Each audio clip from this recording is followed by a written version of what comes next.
What if what you wrote down today and planned would come true by the end of this week, this month, or this year? Your desired salary, your fitness goal, the perfect relationship that you're imagining for yourself would all land beautifully in your life. So in this video, I'd love to introduce my 3-step goal setting and planning process that will help you map out your week, your month, and your year. This is the very method that I've used to build my businesses, travel around the world, meet most exciting people, and even train as a samurai. Hey, my name is Darius Lucas, and I'm a writer, entrepreneur, and as I mentioned, kind of a samurai in training. And on this channel, we explore how to build a profitable business and a fulfilling life one step at a time. So let's get started with number 1, review process.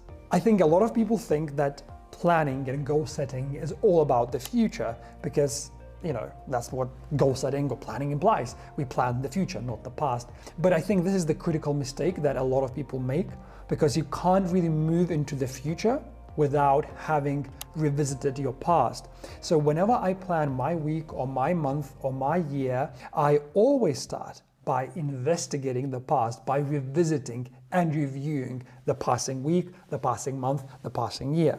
So how do I do that, and what's the best way to do that? So in this review process, I'd like you to answer 3 questions. Let's start with number 1. Identify your top 10 highlight moments last week, last year, last month, whichever period of time you're focusing on.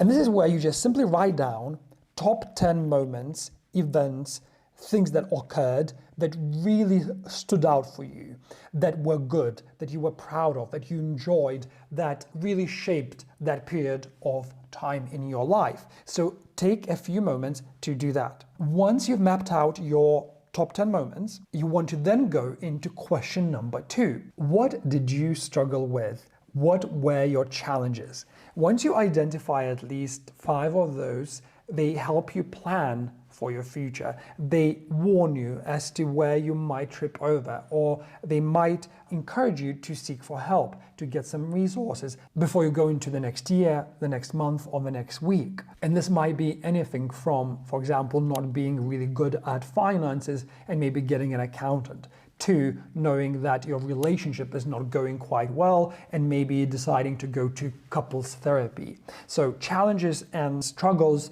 that you identify, they can be really anything. They can be as big or as small as you wish, but they really help you map out what went on. And now lastly, if we move on to question number 3, and that is, what could you be grateful for in the passing week, month, year?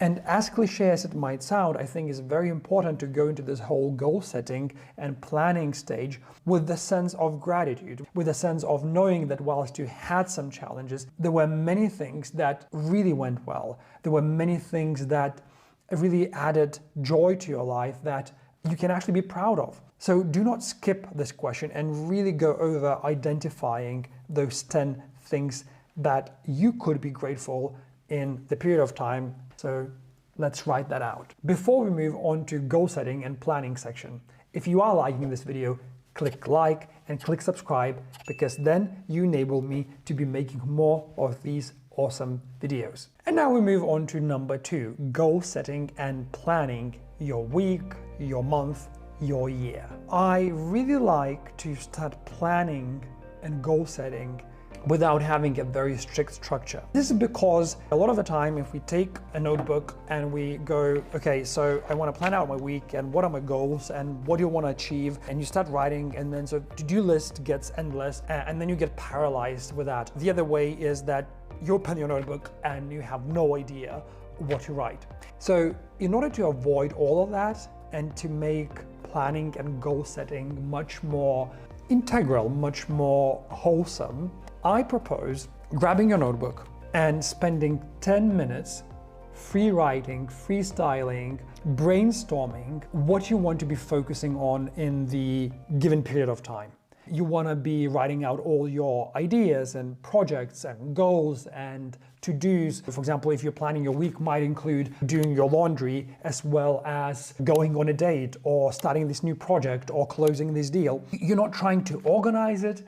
You're not trying to shape it. You're not trying to censor or curate the list. You're simply writing out your vision, your ideas, your plans for the period of time that you're choosing, and you're allowing yourself to go wild for 10 minutes non-stop. And I really encourage you to do that for 10 minutes, even if you run out of things to say, because you might unlock some parts of your vision, some parts of your psyche that will allow you to see what you really want.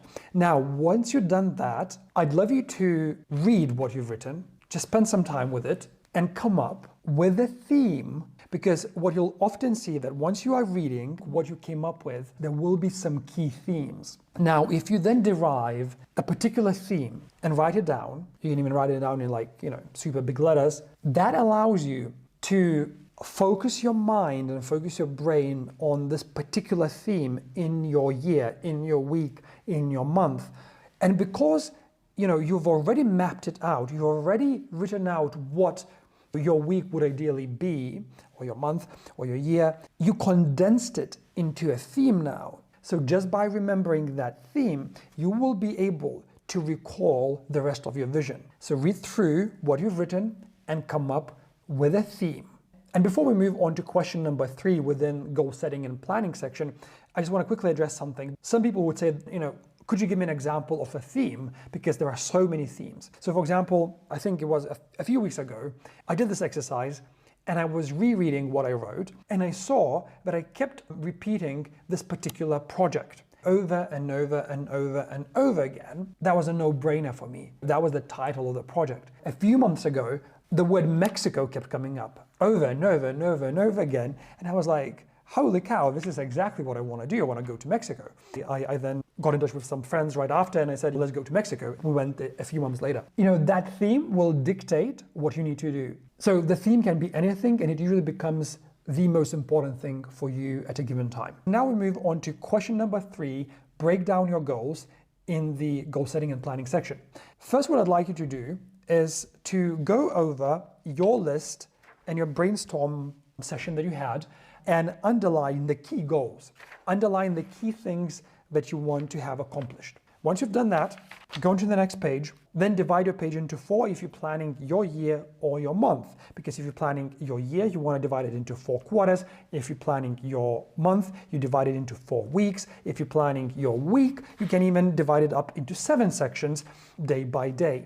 So now what you do next, you look back at the list of goals and plans that you've underlined, and now you want to break them down. For example, your goal is to lose 2 pounds, and you've divided your month up into 4 weeks.